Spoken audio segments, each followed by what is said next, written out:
Hello, good evening, everyone. We are now live on Coffee, Buses, and Politics. Actually, it's not coffee, it's tea because it is evening time and I can't have the fifth coffee today. And we just recovered from the full council meeting. I had a day of work today doing non council stuff. So it is actually very good to recover from what was yesterday, the full county council meeting where we decided our budget. So, what happened yesterday for those who didn't follow the 5 or so hour county council meeting? We decided on our business plan, so basically setting the budget for this year, plugging the very big budget gap with a lot of difficult decisions that we can go into today, but also a number of other discussions happened. So Stephen, would you like to tell the audience more about what other things happened Well, apart from the before budget? we do that, the reason why you're drinking tea, yeah, and I've got a Monster, and there's a good reason for that. It's because we can't afford coffee because we're not Liberal Democrats. So that this we'll go into this later, but this is a clip from my favourite speech of the day, and maybe my favourite speech ever from Conservative County Councillor Bill Hunt. Have a listen to this. I don't think the people who are short of money can afford these expensive coffees. It's only the Liberal Democrats who can. So I'm scared we might have to change the name of the broadcast if we can't afford coffee because we're not Liberal Democrats. So anyway, we'll get to that in a bit. We can discuss that later, but I feel reassured that only Liberal Democrats can afford coffee. Like I thought, we can discuss it later. But what happened? Like on a serious note, what happened at full The council? meetings. So the main purpose. This isn't a normal. It's a full council meeting at county council, but it's not the same as all the other county council meetings because normally we discuss motions about stuff, and really the only purpose of this meeting is to set a budget. And there has been cases in the past, when the meeting has gone to past midnight because we couldn't set a budget, so we're legally obliged to do it. There was a spare date, I think, this week if we didn't manage to do it yesterday, but those meetings could go on forever. But at the very start of it, there was quite a moving moment. So former councillor Mac Maguire from Yaxley, who was the chair. Well, Derek Giles was chair before me, and Mac was the chair before him. Sadly, died I think just after Christmas or early in the new year. And so there were some quite moving tributes from both sides, but especially from Steve Count. Steve and I don't always get on, but he made a really emotional speech about his friend Mac Maguire, which included some tears at the end as well. I think that was really emotional. And we were voting there. We were voting on whether to make Mac an alderman of the council, which is kind of the council's highest honour. Well, an honorary alderman because he's no longer with us, unfortunately. And so there was a moving speech from Steve Count and also from the leaders and lots of other members as well. And I thought that was a really lovely moment. And Mac's widow was there to accept the alderman certificate on his behalf, and I thought that was a really lovely way to remember him as somebody who was, I think, almost universally admired and loved by everybody in the council. I didn't know him very well, but when I was appointed chair of the county council, he was always really supportive of me as well. So he was a great guy, and he's sadly missed. And I think it was lovely to have that at the start of the meeting. So that was the first motion. And then we went straight into the budget debate, didn't we? I think that was the next thing we did is we went to the budget debate, and the budget debate was one of the issues I have with this meeting is that we're deciding things that will affect the whole county for the next year. So, for an example that was often quoted is last year, kind of in the fine print, the whole not killing weeds thing was snuck through with nobody really noticing it. So To be precise, trial, and you have to be really careful, don't you? So when you're trying to read the budget papers, it's really complicated because something really important can be just a line item in the budget, and if you miss it, then you can make changes that affect everybody. So that's part of it. And so as I was tweeting during the meeting, I'm saying this is the most important meeting of the year. There was nobody in the public gallery for that bit. There was at the start of it 37 people watching on YouTube, and by the end I think 49 because I was kind of pumping it up on Twitter. And so the level of engagement with the people who have to pay the council tax rise that we agreed yesterday and have to understand what compromises we make in the services, it just isn't there. I mean, one problem is that the meeting's in Alconbury without much public transportation. I'm not sure if neither of us were county councillors in the Shire Hall days. I'm not sure if there was more attendance then. But in general, the whole thing is really, really complicated. If you read, I've been a councillor for nearly 6 years now at different levels, and I still have to work really, really hard to understand the budget papers. It's really, really difficult to understand. And then the way we debate it, we had the first thing was that the administration moved their budget, which is kind of our idea for the budget. And then we had the administration moving an amendment because there'd been a change in government funding and more money had been, was it £5 million had become available? Well, the settlement, one of the settlements, local authority came very late. So by the Yeah. time you had to publish the papers, you couldn't include that until you knew some facts from the government. And that's one of the issues I actually addressed in my speech, is that all of those local authority settlements come in so late, it's nearly impossible for you to plan long term, let alone plan efficiently your services. So that's one of the. So we proposed a budget, then immediately we had to change it slightly to account for this extra £5 million, which wasn't there when the papers were published. And then the Conservatives proposed an amendment, which was their budget, which was completely different, which we debated and then defeated. We can talk about that in a second. And then we had to debate a we didn't defeat that. We had to debate a Conservative amendment about how their budget amendment was changed by the £5 million. And so there's like 3 amendments in a budget. It's just like it's really convoluted, really, really complicated. And then the main debate. Well, the good thing about budget compared to other full council meetings is that you can only speak once as a member, unless, of course, you have you're chair of a service committee, and then you're invited to speak first. But as a member, for example, I could only speak once in the main debate and like once on the amendments. Whereas in, not that people do it, but in normal debate, you can probably put your hand up, and it's at the chair's discretion whether you can. You cannot. You're only allowed to speak once in debate, no matter what the debate is. So that's not. You need to read the Constitution, Councillor Bullock. I would never have let you speak twice. It happened when only on amendments. No, you can only speak once in any debate. Okay, so only if you're like the chair of the committee, then you're invited first, and then you can respond. Yeah, so it's a bit different in the budget where you can speak. So people like Lucy Nessinger could speak as the leader of the council, and as a leader of a group, and as an individual member. So sometimes he's allowed to speak several times during the budget speech, but in general, that's not the case as well. So usually you can speak you can speak twice in debate if you propose the motion. But it's all complicated. The other thing is, so we're talking about a big financial settlement. But like, if this had been a business presentation, there would have been PowerPoint slides and graphs, and people explaining what they're trying to do. But it's done in speeches and massive paper packs, and so unless you're prepared to spend many hours understanding what's going on, so as a member of the public, you really don't have much idea at all. And so what it came down to is that the Joint Administration proposed a budget with our prioritizations, and then the Conservatives proposed a different budget with different prioritizations.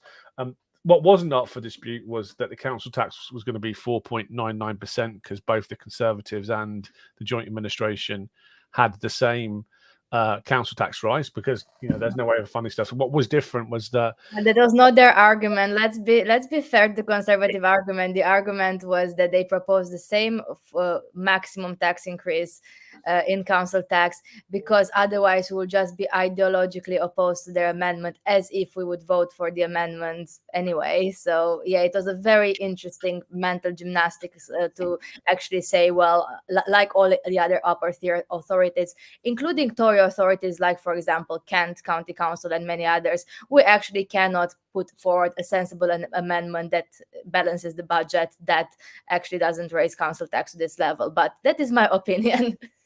Yeah. So that they basically, the Conservatives were proposing a maximum council tax rise at all, but saying it was because we wouldn't vote for it otherwise, which is a load of old nonsense.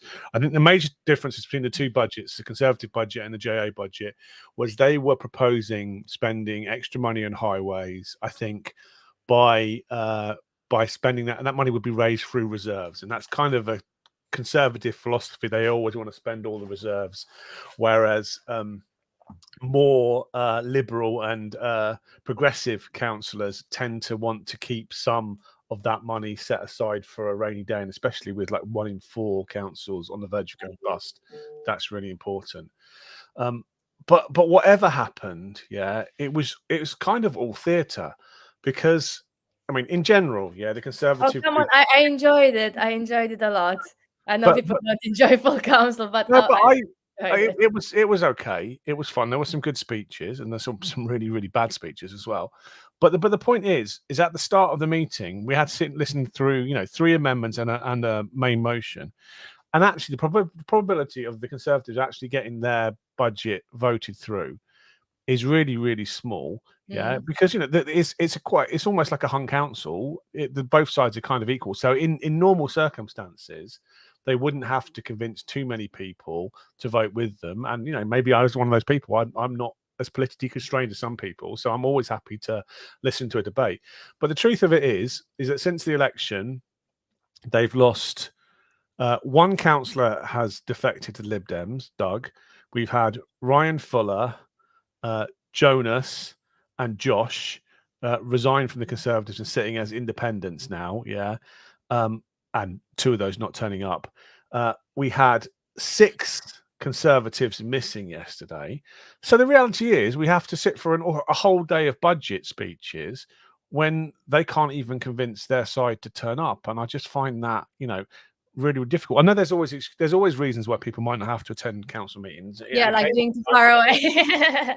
Oh, yeah. So some people do live far away, including Ryan Fuller, who lives apparently in Thailand as well. But is it any surprise that people don't want to engage with politics when half of not half, but a large proportion of the Conservatives have either defected or can't bother to turn up to meetings anymore? And I just find that really, really offensive. My camera has frozen, I think. Just let me unplug it. Yes, I think it has. Well, restarted.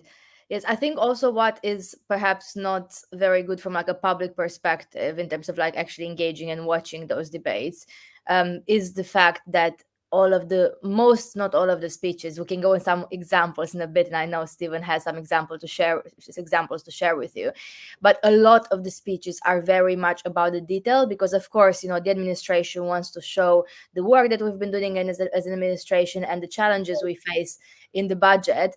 And then, of course, the opposition also wants with detail to highlight what is wrong according to their view in our thinking or our delivery of services and so on, which means you end with most of the speeches being quite long speeches that are full of detail on specific areas of work, whether it's speaking about social care or children's and so on. That's why in the main debate, and you heard my wonderful intervention in the main, I want to make it simple. Like, I want to make it, well, in my case, it was like a speech against the Conservative government, but I felt that if I just speak about the details about what my committee does, for example, in communities, it will be like in a way less engaging, because we already speak about this in committee. We already know what we're doing. So I just want to highlight, well, 2 things that are, when I go on the doorstep, for example, I can tell my residents is, for example, we're continuing the free school meals despite those huge budget pressures. Children who are most in need will get the free school meal vouchers for all school holidays. And secondly, we are keeping our commitment to paying our staff the living wage, which is the right thing to do. Again, despite the huge amount of money this costs in the scheme of councils considering so many cuts at the moment. So for me, those are like 2 of the positive highlights. Of course, there are many other things like investment in mental health, obviously the highways investment that Councillor Beckett and Shaler discussed, and so on. But I think for me, you have to think about what can you actually translate when you go out campaigning, or you just go out having a chat with residents, and you can't really give a 5 minutes detailed speech about a particular area of work to a resident when you meet them for a coffee. No, you can't. You can't. Yeah, your speech was really good. I think the other thing is that each of the service committees has to have a speech justifying their budget. And I don't think it really reflects the enormous amount of work that goes into this. I mean, it's basically months and months of work, isn't it? In trying to make efficiencies, working out how you're going to prioritize your spending. And the truth of it is, despite the fact we set a balanced budget yesterday, that we've already got to start planning for next year's budget. Because if you look at next year's budget, so we've balanced budget for this year, but for the next year and the year it's after, even worse. There's an even £26 million hole in it again. So whatever we're doing this year, unless other sources of funding appear, we're going to have to do the same again. And which is why at Huntingdonshire we're doing the green bins, because we have similar problems there as well. And so that's just the truth of local government. There's no money to go around. The Conservatives were suggesting a different budget by spending reserves, but you can only spend reserves once. And we don't know what crisis lays ahead. And if you spend your reserves, then you are decreasing the financial viability of the council. Yes, it is. It is like definitely a riskier approach. But also, I think what, especially when you see the increases in council taxes across the UK, because and I did say, I know that the opposition said, yes, I'm part of a council. Like one of them said, I'm part of a council with increased council tax. Obviously, they were speaking about district level. I was referring in my speech, I don't know any upper tier authority who doesn't increase council tax this year. And that's because what's the difference? Upper tier authorities have responsibility over first education and second social care, which are the biggest spend in like county council or upper tier authorities. And that's why, for example, I know it's not easy at district level. Districts also have budget gaps, but that's why it's so difficult this year for county councils, because all of those well, obviously the constant decrease in government grants over the last 14 years of austerity, but also the fact that the demand is increasing in terms of like the needs of our children in schools, as well as the needs of in our social care system. It makes it almost impossible to be able to balance the books on this. So I think a lot of people, like and myself, I count myself in this, before I was understanding the various layers of local politics and how budgets work in local government. You imagine, okay, you get this council tax, and it's like going shopping with like 50 quid, and councillors just pick what items you want to make the best meal, with for the week, planning your meals for the week. In reality, it's like going shopping with 50 quid, and realize you actually have 30 quid, and actually think, okay, what product can I go without, planning my meals for this week. And it's exactly how the budget situation looks like for councils across the UK. It's not like, oh, what can I pick, what nice things can I pick? It's like, how little can I pick to still deliver like the meals every single day for my family with this reduced budget. And it's completely unsustainable, and that's why so many councils are in trouble at the moment as well. And why it's as we said before last week, it's why it's so tough being a councillor, because you get elected wanting to deliver lots of nice things for a community, and in the real world, anything nice you deliver is at the cost of something else you have to cut back on as well, and that's fairly tragic as well. So the result of all that debate was what you could have guessed at the beginning: is the joint administration passed its budget comfortably, with a 4.99% council tax increase from the council part of the county council part of the council tax, which is about 2/3 of it. So it's the biggest part of it.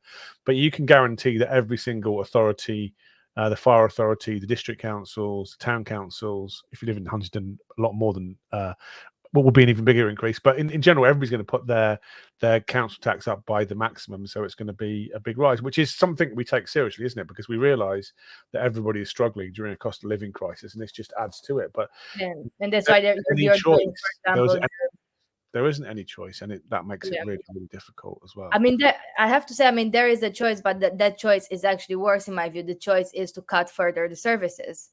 I mean, you can't cut services because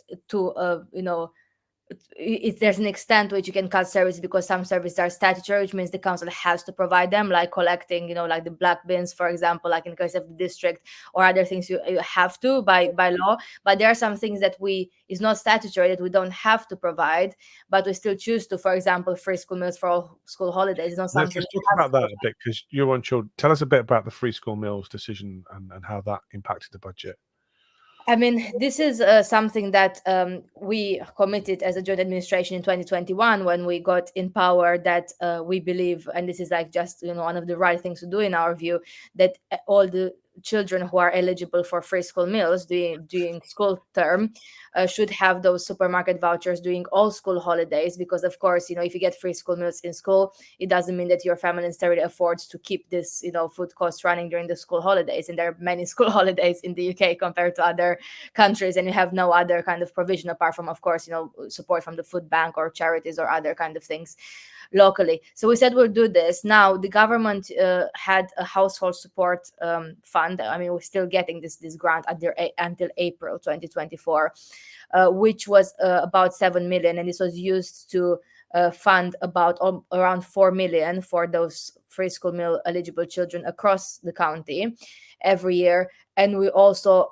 used the other part of the money of this central government grant to provide the household support fund payment. So there was a system where you say, okay, I need support with food or other kind of goods, or like other kind of cost of living impact, and you get a payment of £110 towards that, as well as you get to speak to someone that from the council team that can advise you on how to maximize your income, perhaps how to compare different bills that you have, how to get like things a bit cheaper, or like what other support you can access, and you can be signposted to that. Now the thing is that the central government is doing a brilliant job, like always, and there's no commitment to continue this beyond April 2024. So what this means in practice, in budget terms, is that if we want to continue this, because we think is the right thing to do to continue this and not stop the free school meal vouchers going to the most vulnerable children, and not to like stop our anti-poverty work, this means we have to find the money somewhere else, and that's exactly what we did. Now if you take the money from somewhere else in the budget, it means it creates a further hole that you have to plug into something else. And that's exactly why I was using this analogy of like going shopping with a reduced budget that you expect, and you actually have to think, okay, if I'm taking this those tomatoes or coffee, like I speak about coffee, if I'm taking those tomatoes and I'm paying like and I don't get like £2.50 for it anymore, I have to reduce my other spend by £2.50 and not get something else that costs £2.50. And that's exactly how it works, I mean, at a very basic simplified level in budget terms. It's difficult times. So that was the budget. And then we went on to work out to vote on councillors' allowance rises, which is always kind of difficult, isn't it? Because we're talking about how difficult it is for everybody, but also there's an independent review of councillors' allowances, which I think for a backbencher is about £11,000. And the independent review was suggesting a 4% increase as well, and so we had a little debate on that as well. I spoke in that debate and said it was a bit of a dilemma because, firstly, because if we don't vote on increasing councillors' allowances, which had typically lagged inflation by a massive amount, what we do is we make it more difficult for younger people to become councillors as well. And what I don't want to do is let being a councillor be the sole preserve of the wealthy or retired, or people who've got very, very generous employers like me. And so, if there's lots of younger people who would like to be a councillor but can't afford to do it because they've got a job. It doesn't make Alex, financial sense. A perfect example of somebody who works a lot of hours, with a full-time job and a political career. I have a full-time job as well. Simone made the excellent point is that even if you haven't got full-time employment, if you've only got kind of casual employment and you take time off to be a councillor, well, you don't get paid. I take loads of holiday to do my council activities. Some people don't get paid any holiday at all, so it costs you money to be a councillor, and that's not good enough. And so we discussed that and we debated that for a bit. There were some good contributions. I said I didn't know how I was going to vote. I actually voted against raising the allowance, but that wasn't really a serious vote because it was pretty obvious it was going to go through, so it was an easy thing for me to do. What I did say is, somebody put me up to saying this, is that I would deny any increase in my allowance to charity, in a way to try and to encourage the opposition to do that. But when I said like I'm going to give my increase in money to St Neots food bank, and I encourage other members to do the same, Councillor Kindersley in the chair told me that could be constituted as bribery, and I had to withdraw it. So that didn't work, and it's cost me like £200 or something. So, oh well. Yeah, I mean, it has to be said. I know there are mixed views on this, but I mean, personally, I can't like equally like campaign for, let's say, increases in pay for our care workers in the council, our teachers, and so on, and then be like, well, actually, like my pay shouldn't increase with inflation or below inflation. And I think that it's very good if people are retired or have a lot of money or privileged enough not to need this allowance. I think it's great, and I think there are many as you said, local charities and organizations who would really benefit from that support. But ultimately, we have to think about how representative our local democracy is. The average age is 60 across the UK. They're still about, I mean, like it's quite gender balanced in our council, but overall, it's UK. In our administration, not across the whole council. Exactly, in our administration, but overall in the UK, according to local councillor census, there's still about just over a third women and like around 2/3 men, and not to mention the limited representation of people from like less privileged socioeconomic backgrounds, people without degree education, and people from minority backgrounds as well. So for me, like ultimately this debate whether you agree or not. And like, by the way, I think this point you made, that it's an independent review, is really important, because who actually recommends this increase? And I can tell you the increase is for for an allowance. Let me see, it's about like £400. You can find it in the budget papers. So it's like it's the equivalent of what our staff get for the pay increase this year. This kind of independent review is done by people who are not in politics. So you can see the report in the council papers, and who is recommending this review.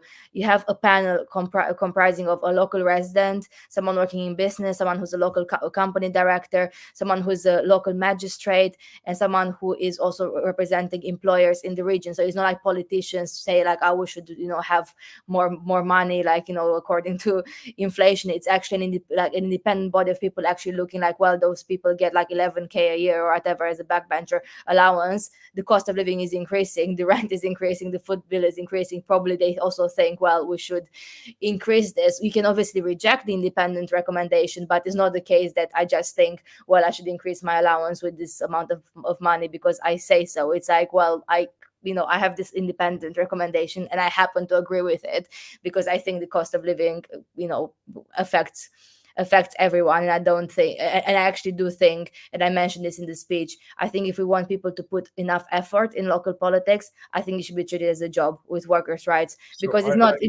not about the amount. It's the fact you don't have a pension contribution. So obviously I have to put in my own pension contribution.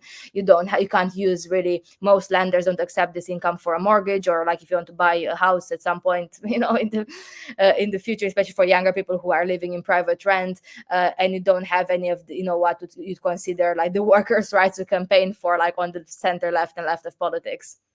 So, and it's virtue signaling as well, because lots of Conservatives spoke against putting up allowances yesterday at County Council, but the same councillors at Felon District Council put their allowances up by the maximum, backdated them, and I've heard that East Cams have put their allowances up by 12% today. And so, yes, that's the thing that really annoys me, is the hypocrisy. Okay, the Tories come in, and I do think people, there are people who have this view, well, councillors shouldn't get paid more because they're doing a terrible job. Fine, but basically you have the same Tories who vote in Finland district to increase the allowances, and they agree. And I watched the debate in Finland, and they made brilliant points. They were like, well, like we can't just say forever we don't have a pay increase as councillors should be remunerated for the work that they do. All very good comments. And then like the same lot comes in the county and pretends that they're on the side of whatever the popular opinion is, and it's just not right. If you're going to vote for the increase in district, like go and vote for the recommendation in county. Like don't have this like kind of, I guess, two different approaches depending on who is in administration. Yeah, so somebody's saying here, and it's frustrating we can't see who it is. I probably guess who it is, but I can't see their face for some reason, because I think they commented on a group rather than of our individual profiles. But we need to make being a councillor accessible for all who can afford to do so financially, which is lots of people. Mm-hmm. It's most people have to work, to bring money in and can't afford to take. It's daytime meetings, which kills it as well, isn't it? It's not like a district council. It's evenings, so you could have a full-time day job and do it in the evenings. But county council, it's daytime meetings all the time, and so you have to have days off or holiday. It's a shame there isn't some kind of mean testing to increase and decrease rather than blanket allowance. I get people may see that as unfair, but level playing field isn't there with the allowance as it is, which I think is fair enough, because I think for lots of people it's pocket money, and for some people it's all the money they have to spend as well. And so that's a good point. There is a comment from somebody, from Darren as well, quite a provocative comment as well, which I'm going to put up here because we like a bit of provocation, don't we? And so basically what Darren is suggesting is that because the Liberal Democrats and Labour coalition, and there are independents in there too, I had to make that point during the council meeting as well, is in charge of cuts, the right will walk over. I think what he's suggesting is that the Conservatives are a bit more ruthless in their cutting, and left-wing Liberal Democrats, Labours and Independents have a bit more of a social conscience and struggle to make those cuts, which is possibly a fair comment, because if you look at some of the things that happened during the previous administration in terms of cutting mobile libraries, in terms of cutting bus services, in terms of not emptying gully cleaning, and preparing roads, it's true that they were willing to make perhaps more difficult decisions than we were, also perhaps because there wasn't the same level of scrutiny back then as well. So I don't know. I think that's a fair comment. Maybe that's why often Conservative councillors might be perceived as being more financially prudent. Is probably because they've got less social conscience, is what I would suggest. Yeah, I think the other thing is, I think the situation in local government, and this is not only, Labour or Lib Dems or Independents. This is our Tory administrations, Tory county councils saying part of the local government association. If you look at some of the articles, they came out with comments from the LGA recently. This situation is getting worse and worse. So, for example, this year, like this whole debate is plugging a 37.4 million budget gap. So I don't say that I have the right solutions to this. Like, obviously, I was part of the budget discussions, especially in terms of the communities spend and making some decisions on that, and then of course like voting with the budget. But I would love if people would like to engage on how we actually plug in this gap, because ultimately councils, you have to deliver a balanced budget, otherwise you end up in the situations that other councils have to issue the section 114 notices and basically declare bankruptcy if you can't plug in the gap. And that's what is the problem, that over the next 5 years, this gap, because of the result of years and years of underfunding of local councils by central government, and also equally the increase in population, the increase in demand, and the complexity of need, for example, in social care, in education. This means that this gap will only become worse unless the funding model of local councils is challenged, at least, if not changed. So I don't know what the solution is. What we're faced with is, okay, you have this massive, 37.4 million budget gap. How are you delivering a balanced budget? And it is not possible. I don't think it is possible, without actually making some of those decisions. I really don't think it is, but I'm happy to be challenged on that. So Darren says it's not about cuts; they're more ruthless tactically and strategically, and not afraid to offend. I mean, but the evidence doesn't really play that out as well. Because if you look at the district councils in Cambridgeshire, the most expensive council tax from district council by a long way is Fenland, which is the Conservative heartland.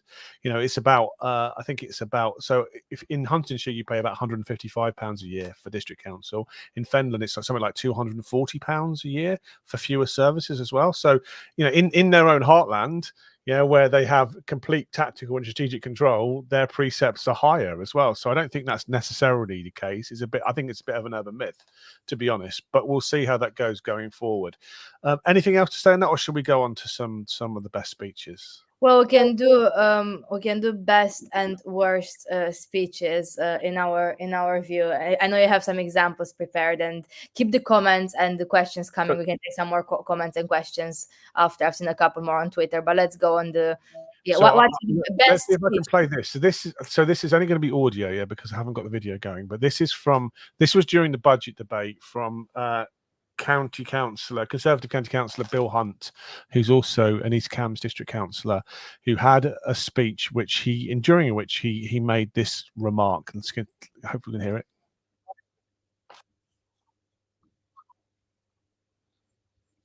I can't hear it. We can't hear it. That's not working. Oh well, that's technology. So basically, he made the point that the Liberal Democrats always compare their budget rises to a cup of coffee, and because of this, let me play this clip then. I don't think the people who are short of money can afford these expensive coffees. It's only the Liberal Democrats who can. Which is clearly ridiculous. As the chair, it was a great remark. I think top points for creativity in terms of speech writing. I actually do. Well, it's just, but he went on to ramble on about the war on motorists. There was nothing, it was just ridiculous as well. But top marks for creativity goes to the chair of the meeting, Sebastian Kindersley, who is, I think, the greatest chair of all time, who responded to that comment with this comment. Thank you, Councillor Hunt. Judging by the number of coffee cups on the Conservative benches, it's not just Liberal Democrats that can afford them. Which is, so that's. Do you know what? We have to sit there for 4, 5, 6 hours. I don't know how long it was yesterday. It just shows you the quality of debate is just absolutely ridiculous sometimes. And I haven't got a clip of Mike's speech, unfortunately, so I can't play it. But basically, tell us about Mike's speech. You put it on your go on Twitter. I might actually see if I can link it on Twitter. But if you go on to my Twitter and Alex's Twitter, you need to watch this video, because basically Councillor Mike Hunt, who's Labour councillor, sits next to Alex.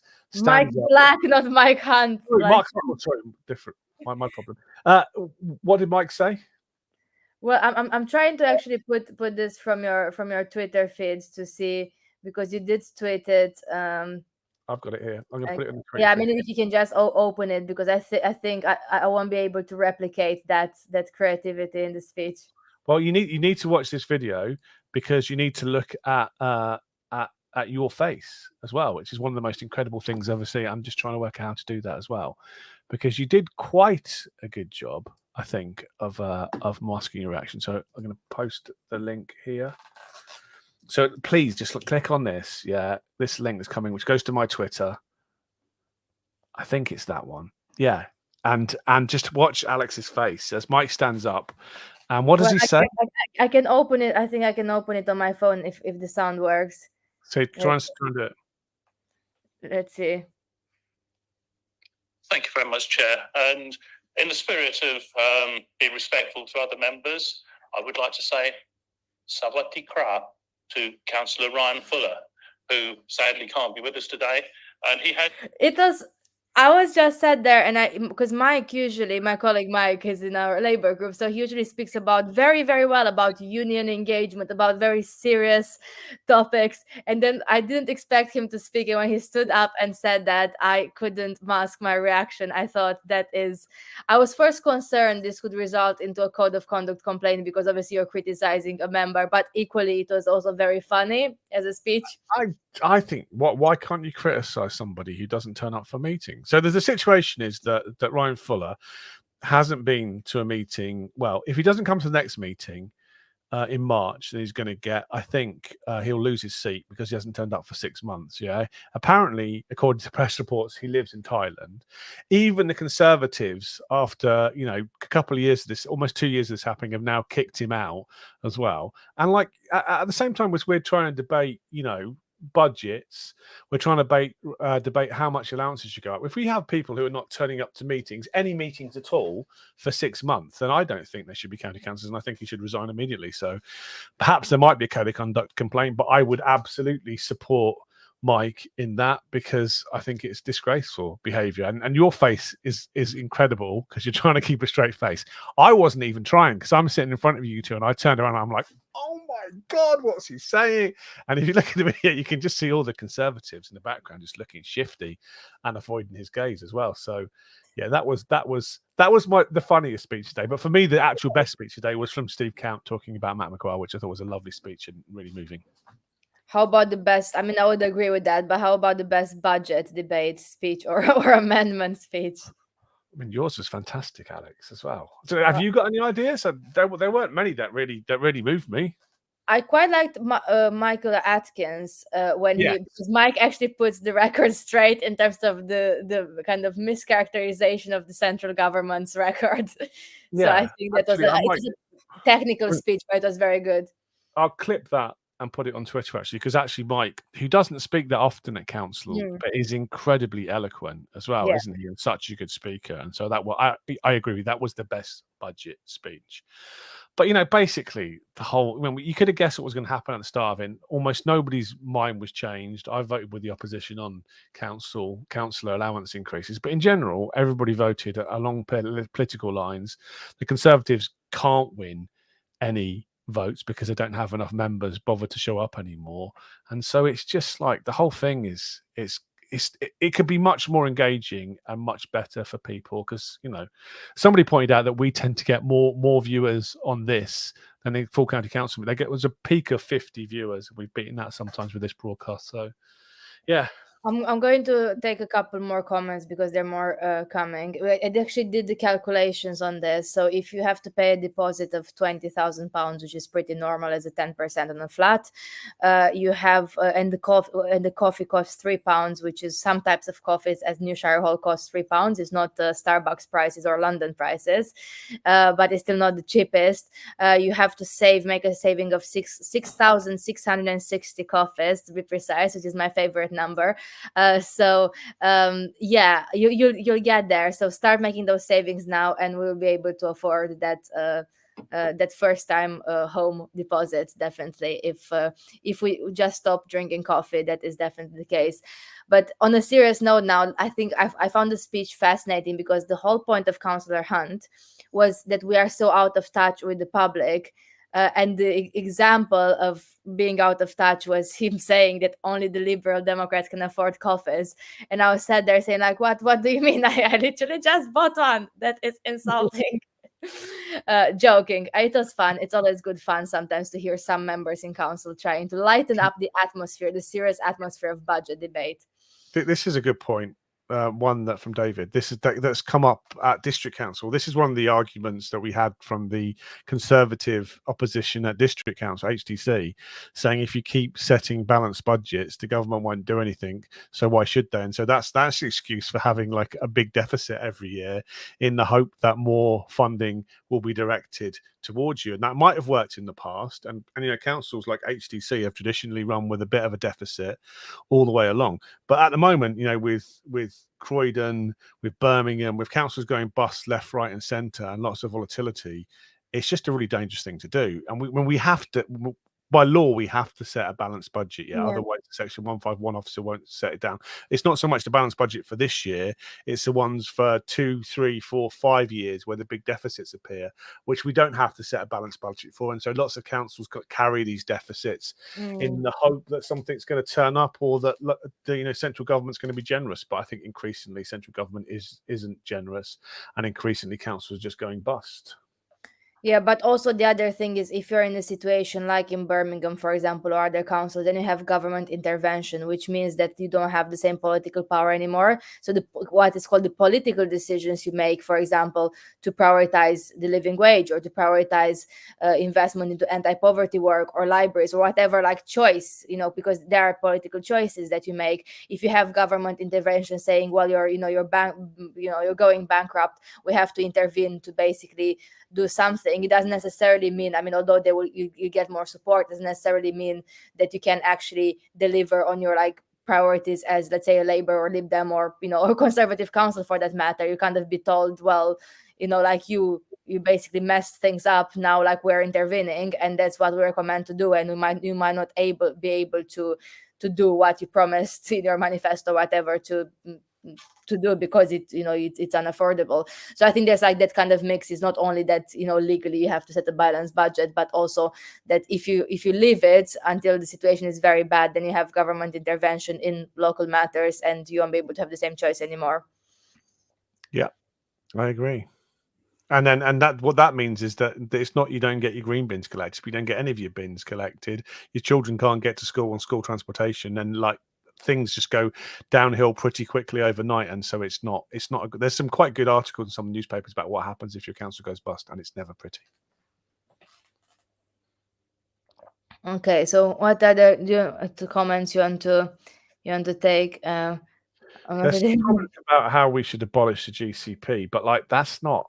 That's a complex political question. There's not enough the power of councils. Those things are put together by the central government, and once they're in place, it's very difficult. We don't have any influence, I don't think, to abolish the GCP. We might have our opinions, and I'm sure our opinions differ on that as well. But yeah, look, the point is, I think that local democracy in Cambridgeshire is some of the most complicated and least functional in the country. We've got, in St Neots and Huntingdonshire, we've got town and parish councils, we've got a district council, we've got a county council, we've got a combined authority as well. If you live in South Cambs, you've also got the GCP or Cambridge City as well. And so there's all these different layers of government, and most people on the streets don't understand it. And I'd argue that even most councils don't really understand how it works. And so if you're trying to work out where a problem is, or how to solve a problem, first thing you have to work out is which council or which councillor is responsible for it. And if you're talking about GCP issue, then you don't even directly elect the councils or the combined authority, apart from you elect the mayor. Yeah, because you have the board. And so it's all really complicated, and I would personally be in favour of some massive reorganisation, but it's not really in our gift at the moment, I don't think, and not likely to happen anytime soon. So Yeah, not all with the GCP, it was established as with a time limit on it, and that's why like a lot of those GCP projects are speeding up at the moment in terms of consultation and so on, because GCP is supposed to end like in 2030, right? So it was an amount of obviously like a central government invested this like for, I mean, we can criticize the system or the process or whether that is the right way to put the money in instead of like perhaps going through the combined authority or another type of structure or directly to councils. But I think we already reached the point where the GCP has been on for a number of years, and it's about to end in 2030. So the question for me is like, what if anything good for residents can be delivered in those years remaining, rather than now in 2024 starting about changing the structure, because it's already kind of, I think whatever we think about the structure is too far gone to actually massively reorganize it at this stage.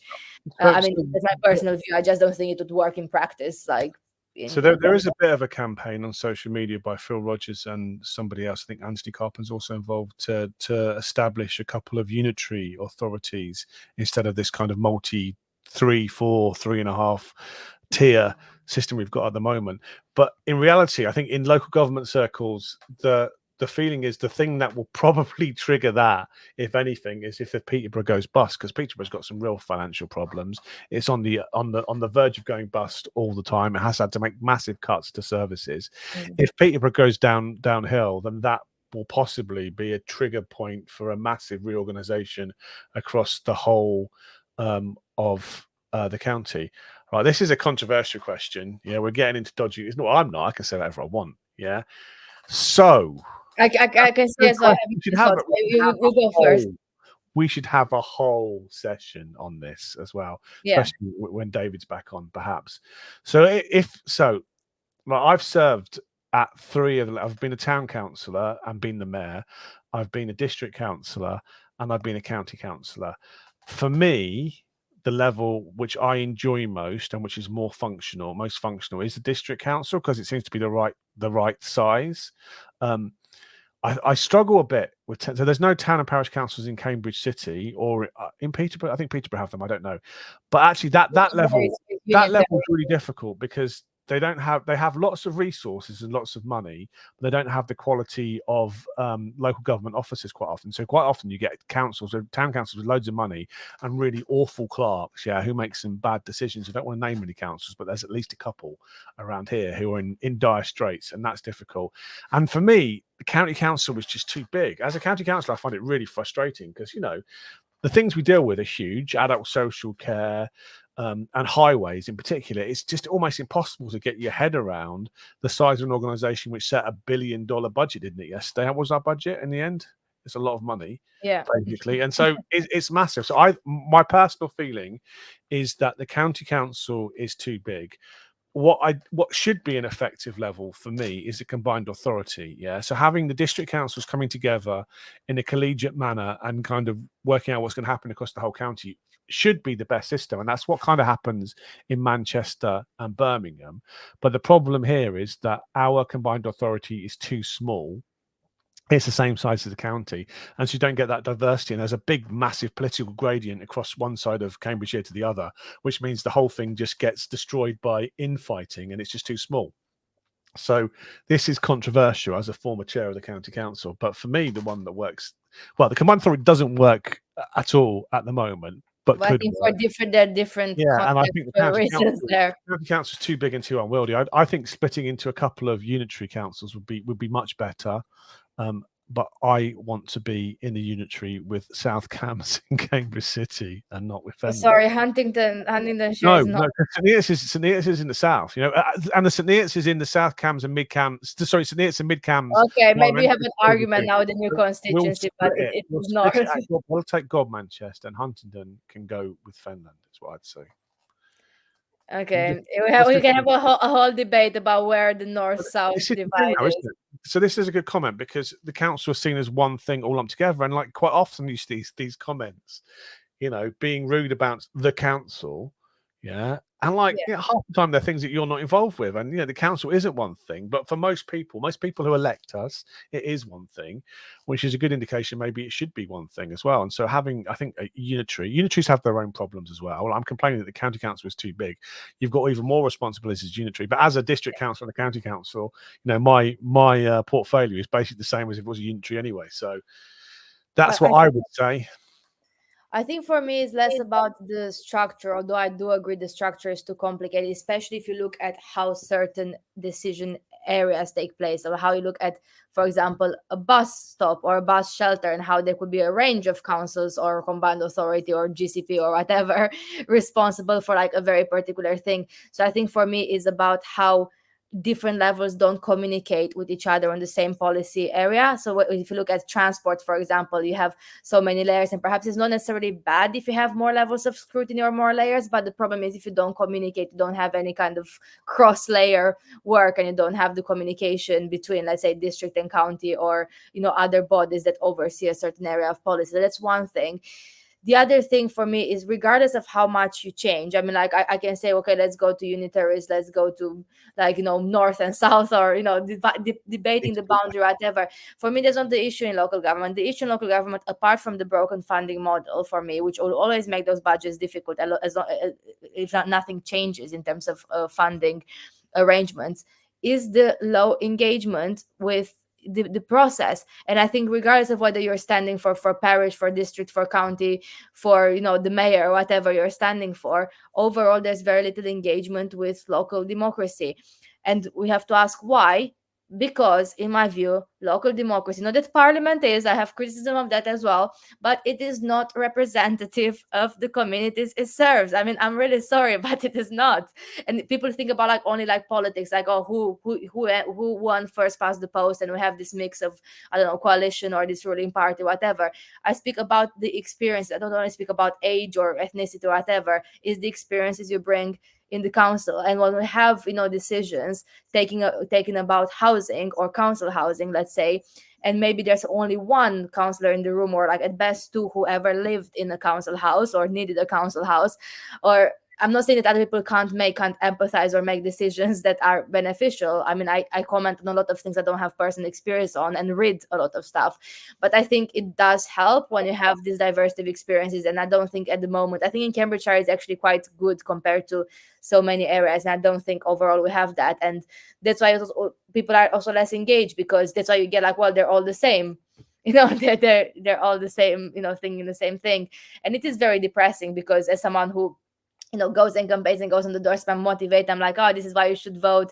And I do relate to this personally. I didn't vote, I always didn't vote until I was I don't know, 23, 24. I was exactly the same. I was everyone is the same, nothing will change in politics. And that's because I saw no one like me who spoke like me, or looked like me, or had the same experiences in politics around me. And I think that's a lot, for a lot of people. And that's very sad, I think. Sorry, I went on a rant, but I think I'm really passionate about this issue. I think it is a sad state of affairs overall, but we're making progress locally. Yeah, no, I agree completely. And before I was elected, I voted in local elections, but I probably voted along party political lines, or voted for somebody who I recognised. And 99% of the time when I voted in local election, I didn't know who I was voting for. And that's my whole thing, is that you shouldn't be even voting for the party; you should be voting for the person. Which is what somebody has suggested here. Look, this is quite good. Alex for Prime Minister as well. One step at a time. Hey, Alex. One step at a time. I think I'm aiming MP and not PM, but then we can reverse the letters. We'll sort that out afterwards. Yeah, definitely. So overall, we did the best speech. What I think the last question I will ask for this live stream this evening, so we can I can go back to do more work after. It's Valentine's Day. People should be loving, shouldn't they? Doing love stuff. Yes, I'll do some very, very, very loving work for my company. I wanted to ask, how would you explain? So I think it's the biggest question for me. So now we voted this budget through, obviously to impact the whole county. You go campaigning. I know you don't do doorstep like I do obsessively, but let's say you go on the doorstep, doing a little bit of door knocking is good for exercise, and then someone opens the door and asks you, Stephen, why did you increase council tax? What do I get in return for this increase? Why do I get more if I'm paying 5% more? How would you answer that? I'd suggest, well, 5% is a difficult one, isn't it? Because the inflation over the past year has been 4%, so technically it's a slightly overinflation council tax rise. But I will point out that on average, council tax doesn't rise as fast as inflation, and also government funding has gone down massively over the last 10, 13 years of austerity as well. So in fact, quite often that council tax is less expensive in real terms than it was 10, 15 years ago. And prices have gone up, and it's just difficult. I mean, nobody wants to increase council tax, but that's the only way we can fund the services. I mean, lots of talk yesterday about the young people's social care budget and education for people with special educational needs, which 2 or 3 of which can massively increase the whole budget. So it's trying to, it's about having a caring society. Councils are taking on things that communities used to deliver in the old days and doing it for everybody else. So we try and spend that money responsibly, but it's really, really tough, I think. What would you say, Alex? How are you going to justify it? Because you're much better at this than me. I will always kind of put it into the national context. So I think something that's very helpful that didn't happen in previous years is that, as I said, and despite the opposition trying to correct me with the district level example, for county or upper tier authorities, everyone is having those increases. Yeah. And in fact, we are quite lucky we don't have to actually ask government permission or referendum to go higher, because our budget is not that bad. There are councils in the UK who are, because if you want to raise the council tax over 5%, you have to do referendum or have like a different permission from government. There are increases in other parts of the UK of like 10 or 15% on council tax, because the budget situation is even worse. So in a way, it's actually not the worst situation here, and it's not the worst budget gap. So people ask how much worse is Cambridgeshire compared to neighbouring authorities. Well, it's pretty similar, but there are other places in the UK which are much, much worse. But in terms of like what I'm trying to, with this budget to achieve in this very depressing state of affairs in terms of local government finances, is to actually prioritize what people who least can afford this need the most. And that's why I mentioned the free school meals. That's why I mentioned actually having some sort of anti-poverty work that replaces this household support fund, which won't be renewed. Obviously, investment in our libraries and the warm spaces, and what you said about Huntingdonshire district having, encouraging districts to have 100% council tax. That makes so the people who are most affected by this. So the 4,000 people, frankly, the 4,000 poorest people on council tax support on the highest levels of universal credit, lots of them will have to pay nothing. They won't have to pay any council tax as well, because of a change we made in Huntingdonshire.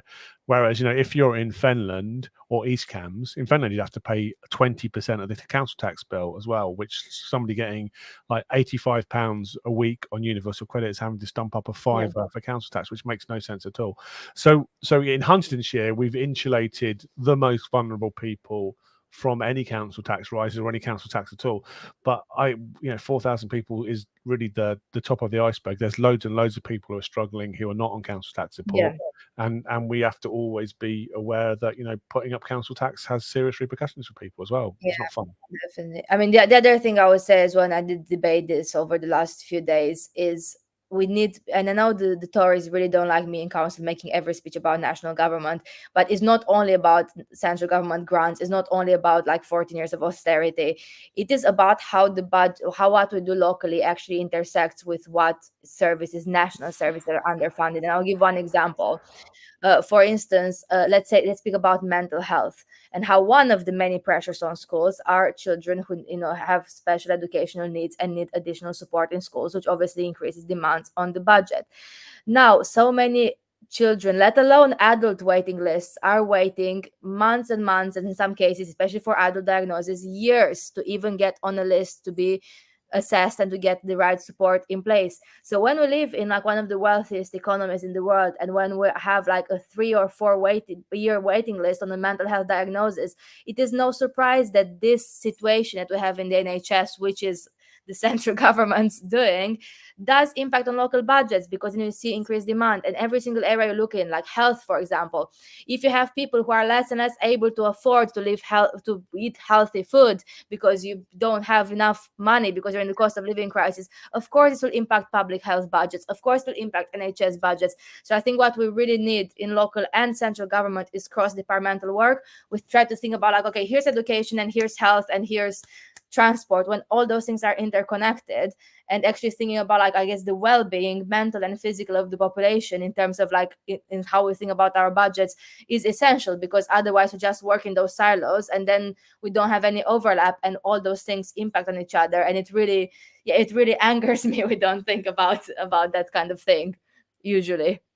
So council tax support will have a massive, a huge positive knock-on effects, because so when people, the first thing that happens is you get your reminder bill saying you haven't paid your council tax, then you get threatening letters, then you get court summons, then you get bailiffs coming round, and those people, for relatively small amounts of money as far as the council is concerned, end up going to a spiral of poverty and debt, and end up costing the council even more money. We'll have to write off those debts as well, and we'll have to support them in different ways.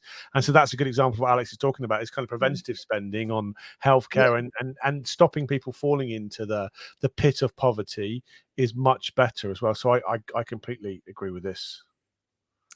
Finally, final question for today. I put the banner on because I didn't use the banner. What is your favorite coffee? I don't drink coffee. A Monster is what I drink. I really don't like coffee. I mean, I'll drink it if there's nothing else and it's a difficult meeting, I'm going to fall asleep, I'll drink coffee. But I'm a massive tea drinker. I also abuse energy drinks, and so I don't drink coffee. What about you? I usually order the flat white coffee because it's the smallest one and it's not an espresso, so it still has milk, but it's small, because I don't like, just having a lot of like liquids like a big coffee. So I don't understand. The other thing is that if I have to order coffee, because like if you go to Starbucks or Costa, the tea doesn't, I don't like tea in those cardboard cups. And so sometimes you have to order coffee. But I'm intimidated by, I don't know all different names of coffees. I just want like a regular coffee. I usually go for like an Americano with milk in it, is what I've learned to say. But I can't also, in Starbucks, I don't even know how to say the sizes as well, venti and grande and stuff. I'm like, I just want to have like a regular coffee, Yeah, you can just see a regular one. It's fine. I don't like Costa Coffee or Starbucks at all. I would never ever go in them of my own volition, because I don't like coffee and I just like tea and Monster. Well, if you want to, if you ever want a coffee, there are plenty of independent businesses in St. Neots, in Huntington as well, who do wonderful coffee. There is lovely places in Neots and Huntington as well. So definitely support them rather than Starbucks and Costa Coffee. What's a cortado? Is that a type of coffee? Yes, it is. You really don't know the types of coffee. Oh, it's a good one as well. You should try some. Darren is also not a Liberal Democrat because he doesn't buy expensive coffee. He makes his own. Let's just remind everybody that.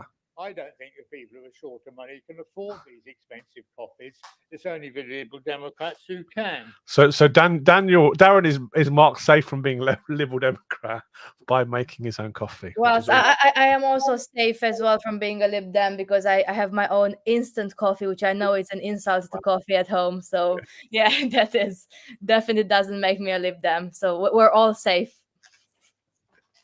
Good. Should we finish it there then? Yes, definitely. I think we did enough banter about coffees and Councillor Bill Hunt, but I have to say, I'm going to use that clip every single time in the speech. So have a good evening, everyone. Enjoy your Valentine's Day happy evening. Valentine's Day, people.